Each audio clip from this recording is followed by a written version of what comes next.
बूढ़े माँ बाप का सम्मान। दिल को छू जाने वाली कहानी। एक 80 वर्षीय व्यक्ति अपने 45 वर्षीय उच्च शिक्षित बेटे के साथ अपने घर में सोफे पर बैठा था। अचानक उनकी खिड़की पर एक कौवा बैठ गया। पिता ने अपने बेटे से पूछा, यह क्या है? बेटे ने जवाब दिया, यह एक कौवा है।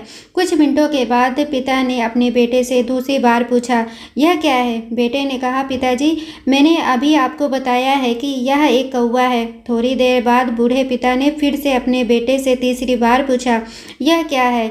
इस समय बेटे के स्वर में कुछ जलन महसूस हुई।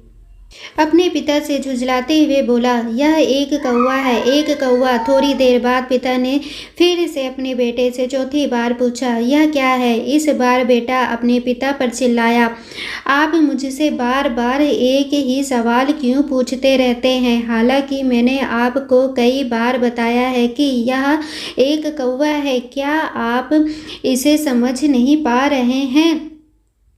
थोड़ी देर बाद पिता अपने कमरे में गए और एक पुरानी डायरी लेकर वापस से आए, जिसे उन्होंने अपने बेटे के जन्म के बाद से बना कर रखा था। एक पेज खोलने पर उन्होंने अपने बेटे को उस पेज को पढ़ने के लिए कहा। जब बेटे ने इसे पढ़ा तो निम्नलिखित शब्द डायरी में लिखे गए थे, आज मेरा 3 साल का छोटा बेटा सोफे पर मेरे साथ बैठा था। जब खिड़की पर एक कौवा बैठा था, मेरे बेटे ने मुझसे 23 बार पूछा कि यह क्या है, और मैंने उसे 23 बार जवाब दिया कि यह एक कौवा था। मैंने उसे हर बार प्यार से गले लगाया और उसने मुझसे 23 बार फिर से वही सवाल पूछा। मुझे इस बात से बिल्कुल भी चिढ़ नहीं हुई कि मैंने अपने मासूम बच्चे के लिए प्यार महसूस किया है, जबकि छोटे बच्चे ने उससे 23 बार पूछा, यह क्या है? पिता को 23 बार पूरे सवाल का जवाब देने में कोई जलन महसूस नहीं हुई, और आज जब पिता ने अपने बेटे से सिर्फ 4 बार यही सवाल पूछा तो बेटे को चिढ़ और गुस्सा महसूस हुआ। इसे पढ़कर उस बेटे को अपने किए गए व्यवहार का पता चल गया था, जिसके चलते अब वह मन ही मन बहुत शर्मिंदा हो रहा था। शायद उसे अब किए गए अपने बूढ़े पिता के प्रति व्यवहार का पता चल गया था। इसलिए यदि आपके माता पिता जब बुढ़ापे में होते हैं, उन्हें ना तो पीछे छोड़ें और ना ही उन्हें एक बोझ के रूप में देखें।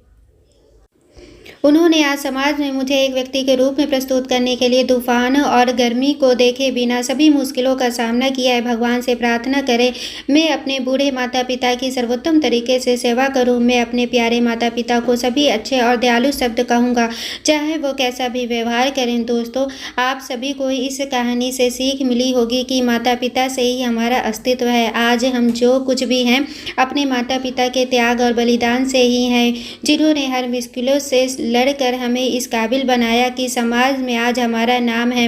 दोस्तों, अगर ये कहानी आपको पसंद आई हो तो प्लीज़ चैनल को लाइक, शेयर एंड सब्सक्राइब करें। Thanks for watching.